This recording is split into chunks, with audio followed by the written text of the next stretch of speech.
আজকে আপনাদের বানিয়ে দেখাবো সকালের জলখাবারের জন্য একটা সহজ রেসিপি। সকালে অনেক সময় ঘুমতে উঠতে দেরি হয়ে যায়, তাই ঝটপট কি জলখাবার বানাবো ভেবেই পাই না। তাই এই সহজ সুস্বাদু রেসিপিটা বানিয়ে নিতে পারেন। এটা বাচ্চা থেকে বড়রা সবাই খুব পছন্দ করবে। রেসিপিটি বানানোর জন্য লাগবে এখানে 1 কাপ চিড়ে। এইবার চিড়েটা ছাঁকনির মধ্যে ঢেলে পরিষ্কার করে ধুয়ে নিতে হবে। আপনাদের কাছে অনুরোধ, ভিডিওটা পুরোটা দেখবেন, নয়তো বুঝতে পারবেন না। যে সকল বন্ধুরা আমার চ্যানেলে নতুন এসেছেন, আমার রেসিপিটা যদি ভালো লাগে তাহলে অবশ্যই আমার চ্যানেলটি সাবস্ক্রাইব করে দেবেন আর পাশে থাকা বেল আইকনটি বাজিয়ে রাখবেন আমার সকল ভিডিওর নোটিফিকেশন পাওয়ার জন্য। চিড়েটা জল দিয়ে ধুয়ে 1 মিনিট রেখে দিয়েছিলাম। এবার খুব সুন্দর নরম হয়েছে আর ফুলেও উঠেছে। এবার চিড়েটা মিক্সিং জারে দিয়ে দেব। তারপর লাগবে 1 কাপ সুজি। এবার সুজিটা ঢেলে দেব।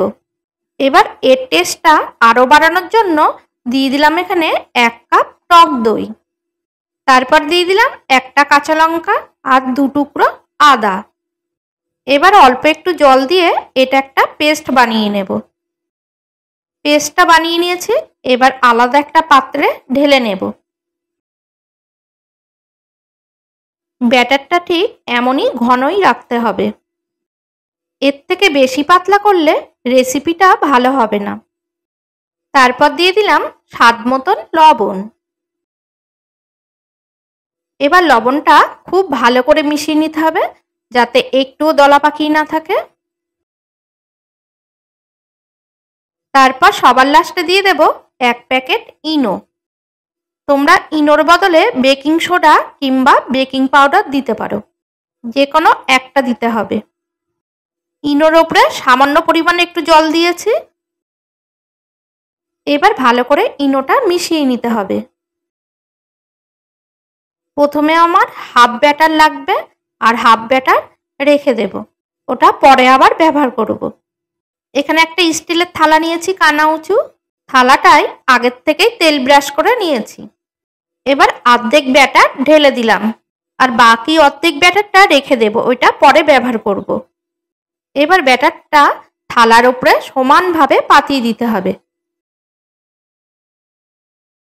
দেখো, ব্যাটারটা আমি সমানভাবে খুব সুন্দর করে পাতিয়ে নিয়েছি। এইদিকে গ্যাসের চুলায় আগের থেকেই প্যানে জল গরম করতে দিয়েছি। প্যানের মধ্যে দিয়েছি একটা স্ট্যান্ড। এবার থালাটা বসিয়ে দেব। খুব সাবধানে বসাবেন এই সময়। এবার গ্যাসটা লো মিডিয়ামে দিয়ে 5 মিনিট ঢাকা চাপা দিয়ে হতে দেব। এইদিকে আলুর পুরটা রেডি করে নেব। এখানে 2টো বড় সাইজের সিদ্ধ আলু নিয়েছি। আলুটা হাত দিয়ে ভেঙে নিয়েছি। দিয়ে দিয়েছি স্বাদ মতন লবণ আর হাফ চামচ জিরে গুঁড়ো আর হাফ চামচ ধনে গুঁড়ো দিয়ে দিলাম।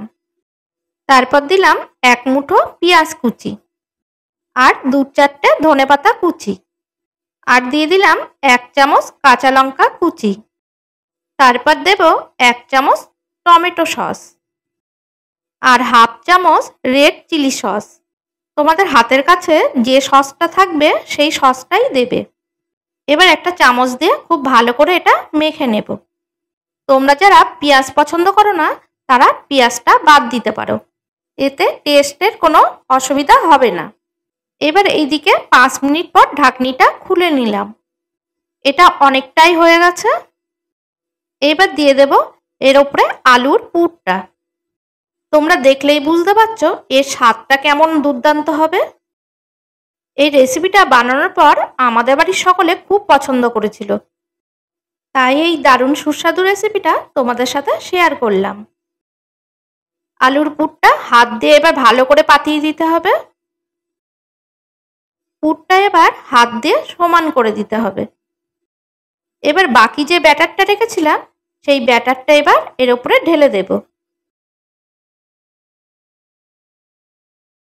ব্যাটারটা চামচ দিয়ে চারিপাশ খুব ভালো করে পাতিয়ে দিতে হবে। তোমরা এই রেসিপিটা বানানোর আগে আলুগুলো সিদ্ধ করে রাখবে, দেখবে ঝটপট রেডি হয়ে যাবে। ব্যাটারটা চামচ দিয়ে খুব সুন্দরভাবে পাতিয়ে দিয়েছি। এবার ফুটন্ত জলের উপরে থালাটা বসিয়ে দেব।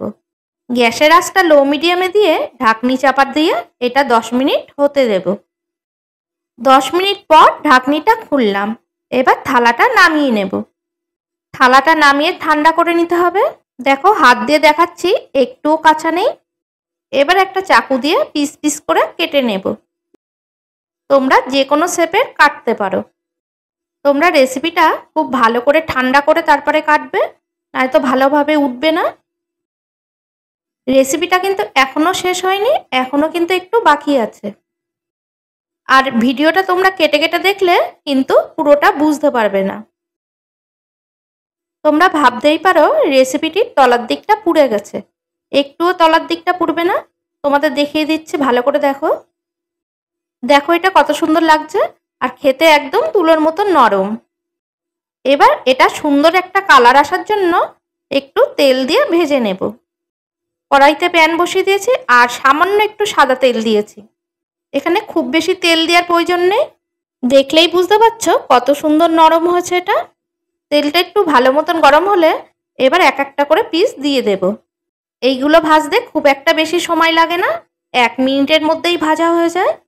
এই রেসিপিটা তোমরা বাচ্চাদের স্কুল টিফিনে কিংবা বড়দের অফিস টিফিনেও দিতে পারো। এক পাশ লাল লাল করে ভাজা হয়ে গেছে, এবার এক একটা করে উল্টে দেব। যারা তেল খেতে পছন্দ করেন না তারা এটা তেল দিয়ে না ভেজে শুধু শুধুই খেতে পারেন। এতে টেস্টের কোনো পরিবর্তন হবে না, একই থাকবে। সবকটা লাল লাল করে ভেজে নিয়েছি, বাকিগুলো একইভাবে ভেজে নেব। সবকটা রেডি করে নিয়েছি।